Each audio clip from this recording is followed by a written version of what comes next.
Funding for this program was provided in part by the Corporation for Public Broadcasting and by the financial support of viewers like you.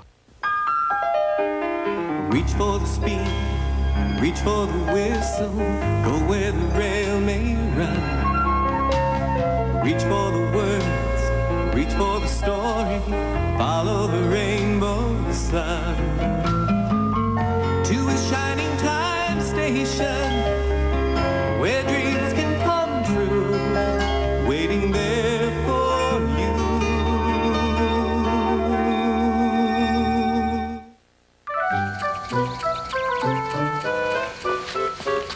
Hi, Mr. Conductor. What you doing? Trying to make these flowers disappear? No, I'm trying to make those bees disappear. What bees? Those bees. This powder is called forgetting dust. It's kind of a memory eraser. It makes you forget who you are for a while. What's that got to do with the bees? Well, when those bees come to the flowers for pollen, they'll be covered with forgetting dust. Then they'll forget that they're bees and won't sting anyone for a while. Look out! Mr. Conductor, I know where their hive is. It's in a big tree out in the orchard. So why don't we just... Put some dust near the hive. Good thinking, Dan. I'll meet you in the orchard.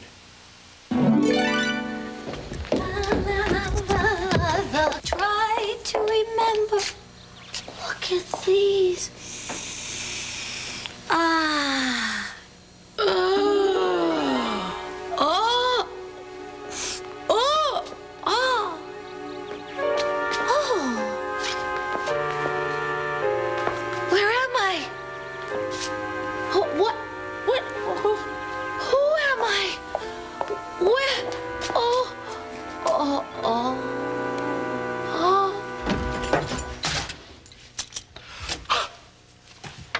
One,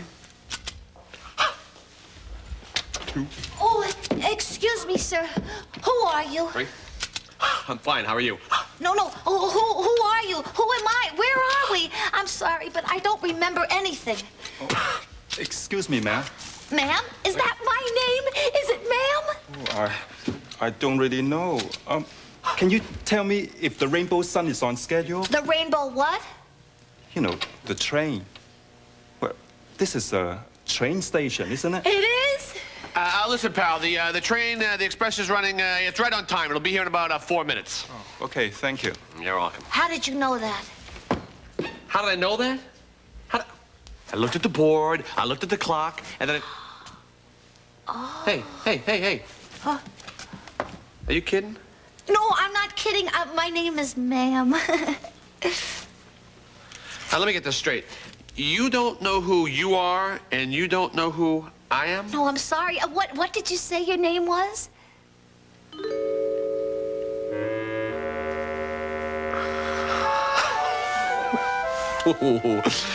Oh, this is beautiful. They call me Schemer. They call me Mr. Schemer. Very nice to meet you, Mr. Schemer. Oh, it's nice to meet you, ma'am. Well, you run this station. That's very impressive. Well, thank you. Yes, I do run it. It's a talent I have. And as I always say, if you have a talent, well, you should run it. Well, do you own the station, too? No. But considering that I do all of the important work, well, I really should. Obviously. Yes, obviously. Ooh, that schemer makes me so mad. What's he up to now? Stacy's lost her memory, and instead of helping her, he's trying to take over the station.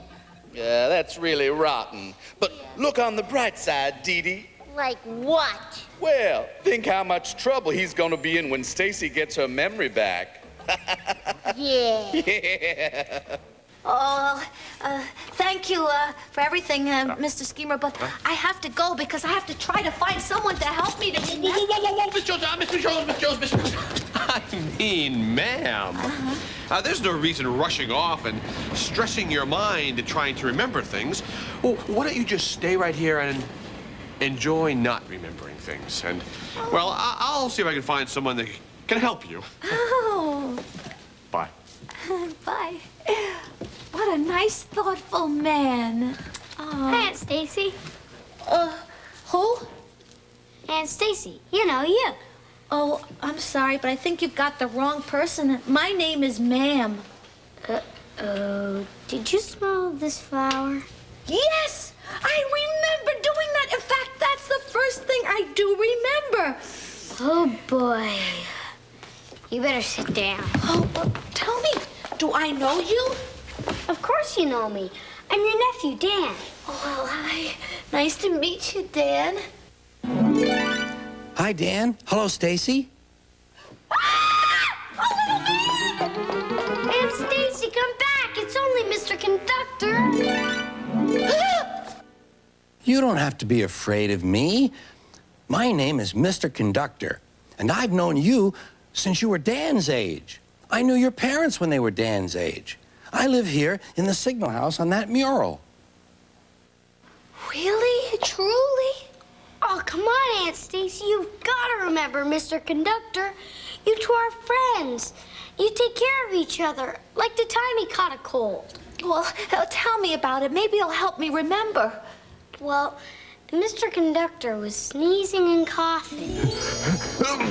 Oh, Mr. Conductor, you're not pretending to be sick like James. You're really getting a cold. I don't think you should be going anywhere, especially not to the South Pole. Oh, it's so cold there, and look, you're hardly dressed for it. Please don't worry about me.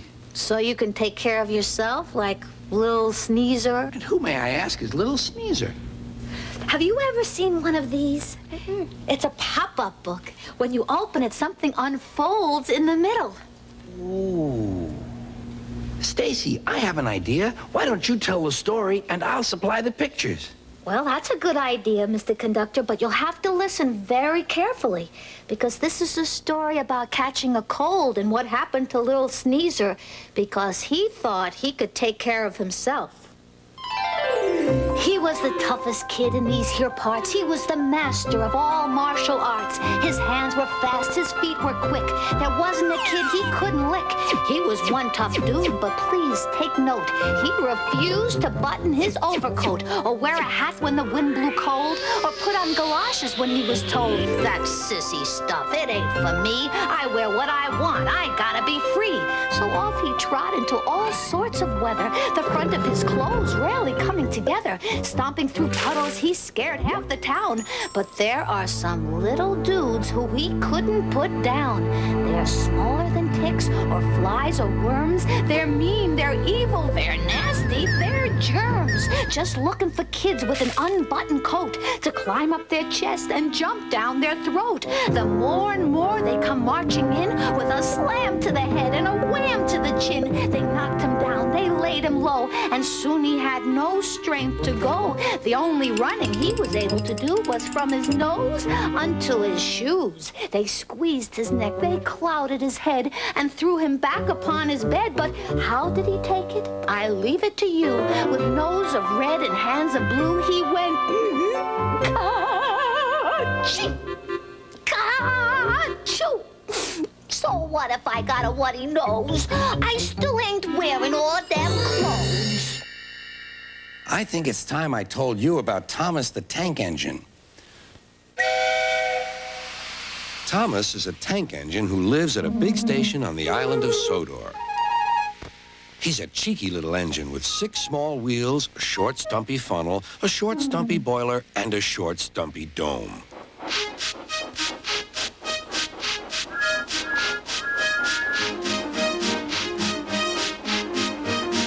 He's a fussy little engine, too, always pulling coaches about, ready for the big engines to take on long journeys. And when trains come in, he pulls the empty coaches away so that the big engines can go and rest.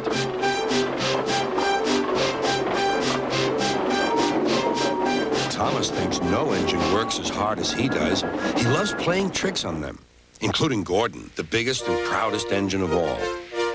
Thomas likes to tease Gordon with his whistle. "Wake up, lazy bones. Why don't you work hard like me?"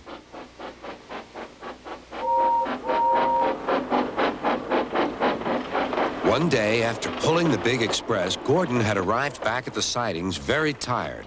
He was just going to sleep when Thomas came up in his cheeky way.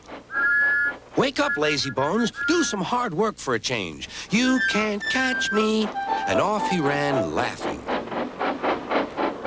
Instead of going to sleep again, Gordon thought how he could get back at Thomas. One morning, Thomas wouldn't wake up. His driver and fireman couldn't make him start. His fire went out and there was not enough steam. It was nearly time for the express. People were waiting, but the coaches weren't ready. At last, Thomas started. Oh dear, he yawned. He fussed into the station where Gordon was waiting. Hurry up, you, said Gordon. Hurry up yourself, replied Thomas.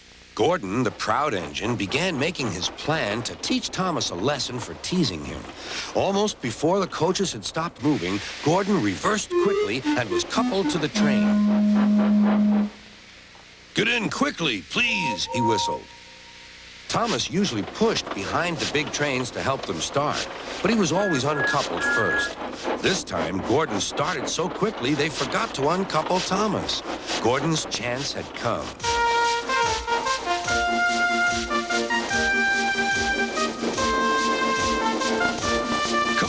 Come on, puffed Gordon to the coaches. The train went faster and faster. Too fast for Thomas. He wanted to stop, but he couldn't. Beep, beep. Stop, stop. Hurry, hurry, hurry, laughed Gordon.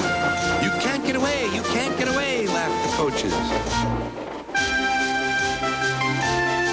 Poor Thomas was going faster than he had ever gone before. He was out of breath and his wheels hurt him, but he had to go on. I shall never be the same again, he thought sadly. My wheels will be quite worn out.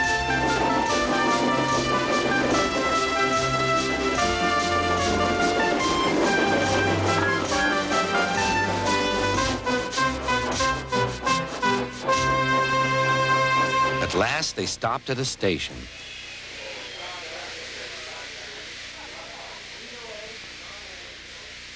Thomas was uncoupled and he felt very silly and exhausted. Next, he went onto a turntable thinking of everyone laughing at him.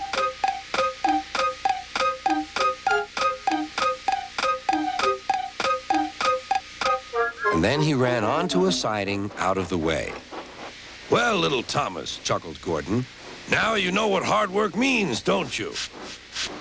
Poor Thomas couldn't answer. He had no breath. He just puffed slowly away to rest and had a long, long drink.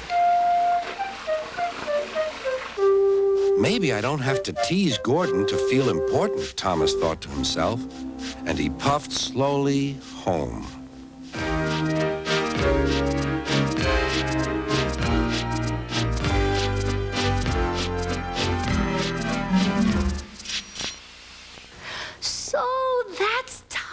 And he lives on the island of Sodor. Right. And this is Shining Time Station. Right. And what's this over here? Oh, this is the arcade.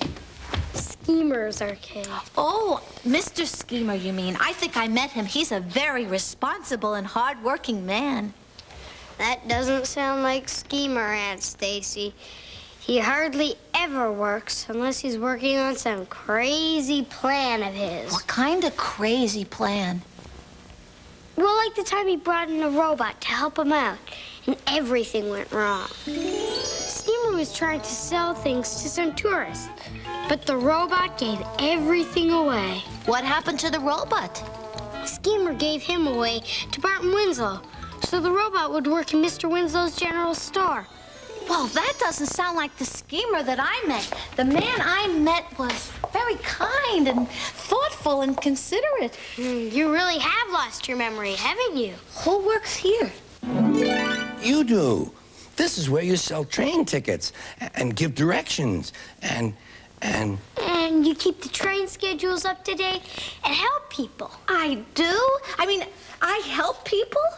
Oh, I'll say. Why, you even saved Mr. J.B. King's life. He runs this entire railroad. I did? How? You sure did. In the big storm. What storm? Stacy, do something. Okay, we need a signal. Something bright that the engineer will see. Something bright that the engineer will see. Something bright that the engineer will see. That's it. That's perfect. He's sure to see this. But how? It's too dark. You'll have to go back out into the storm. It's too dangerous. And you'll get wet. Oh, see, the wind will keep the blanket waving and the lightning will light it up.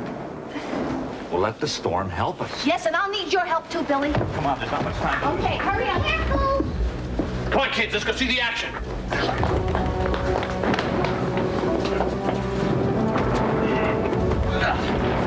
Oh, I can't look. Oh, no. I hope they'll be okay. Me too, Becky. Me too.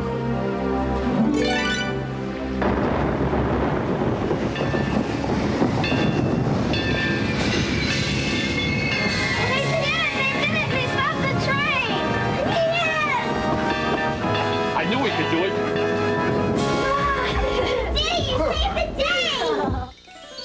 That was very exciting. Oh, I can't wait till I can remember it all again. Will it be soon? Certainly. This is just a temporary spell. I hope. And sleeping might help?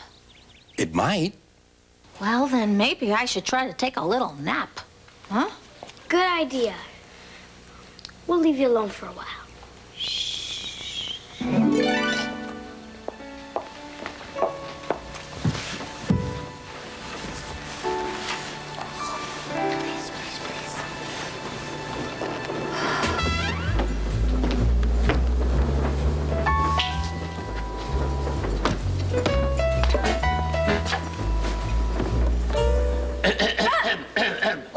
Ma'am. Yes, can I help you? Yes, indeed you can. I am the sole representative of the esteemed Mr. Schemer, whom I believe you have conversed with in a conversational way. Yes, but...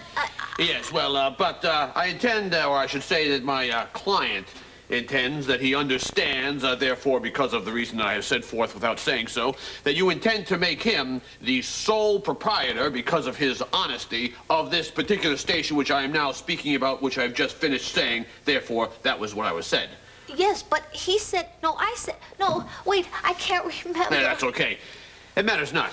What I'd like you to do, though, is sign this deed, thereby saying what I just said, making it true in all its trueness. Very nice. And it is a pleasure doing business with you. Yeah. You're a classy gal.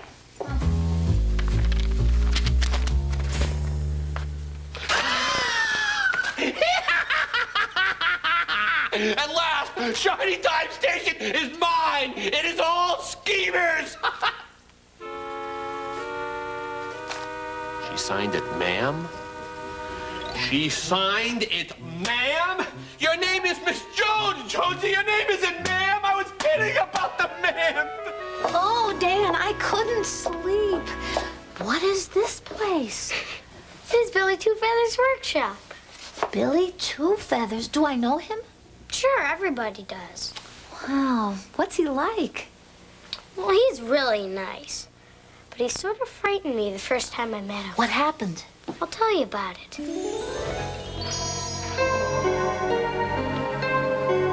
Hey, what are you doing in here? Billy. The only reason I came in here is because someone dared me to. Someone dared you to, huh? Well, you know, the guy can get into an awful lot of trouble taking dares.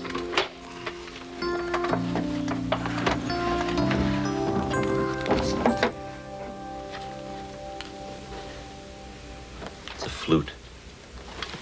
Nothing to be scared of.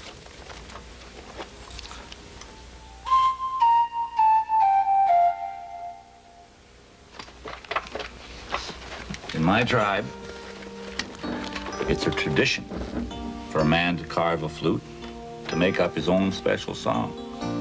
Then he plays that song to the woman that he wants to marry. And then when they have babies, it becomes a lullaby. Wanna try it? Dan, are there any other friends that I don't remember? Well, There's Becky. Becky? Boy, Becky would be really upset if she knew you'd forgotten her. Oh, dear. Why is that? Well, because you're always there to help her, I guess. Like the time we were all doing a play. What's the matter, Becky? Nobody's helping me. I'm so scared. I don't know how to act. Oh, honey, acting's not so hard. What is it that you think you don't know? Just about everything. Oh, all right. Well, honey, let's talk about the scene we're going to do together, all right? Now, here we are at home, and we're preparing dinner for Dad, right? Okay, now he's been gone for a long time, so it's a very special dinner. So what would you be doing? I guess I'd be setting the table. Like this. Perfect. Here, we'll use a special dish, and I'll get something out of the icebox, okay? Ooh, Dad's coming home. Papa's coming home. Here, let's use the special napkins. See? That's perfect.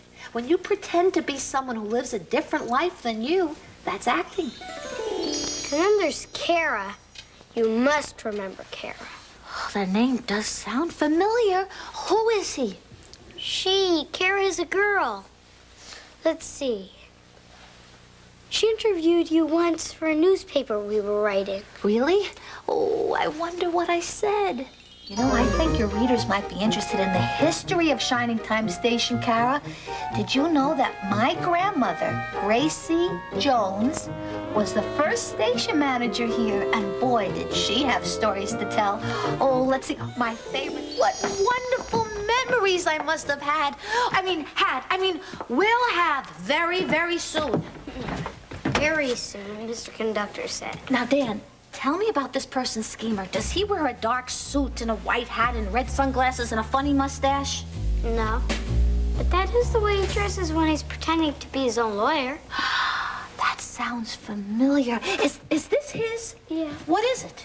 It's a jukebox. You put in a nickel, pick a song, and it plays the song you picked, but... But what?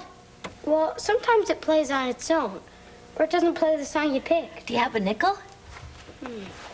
Yeah. Okay, let's put it in and see what happens.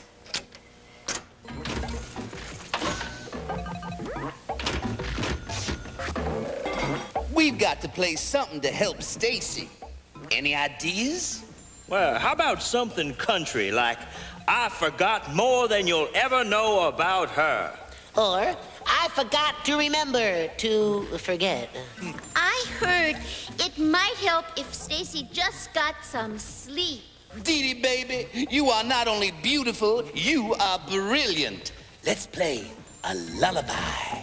Yeah, something purty. We'll play a couple of them. And a one, and a two, and a...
Hush-a-bye.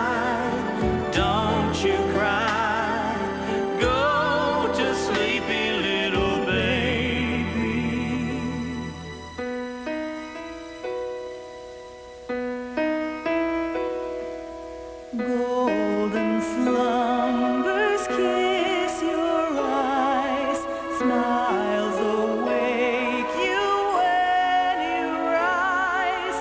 Sleep, pretty darling, do not cry, and I will sing a lullaby, lullaby,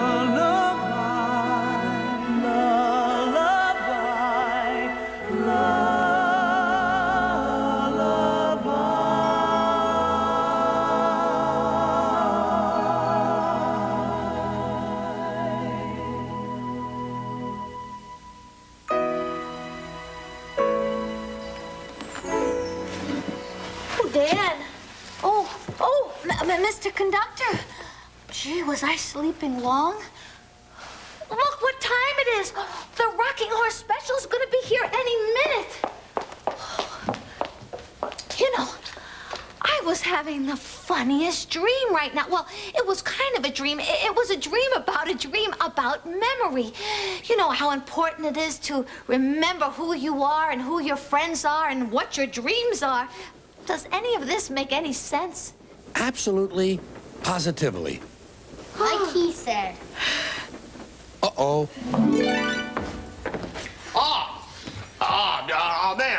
Ma'am, there you are. My client, Mr. Schemer, is hoping that you could re-sign Yes, this as your client, ma'am. Since when do you call me ma'am? Oh, it's just a little joke, Jonesy. Miss Jones? Yeah, and it's also important to remember who your friends aren't. Who would take advantage of someone for their own low, mean-spirited personal gains? Ouch.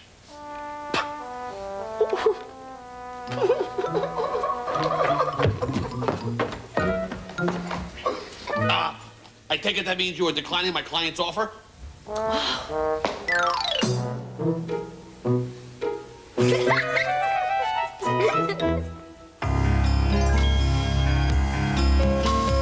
Reach for the speed, reach for the whistle, go where the rail may run.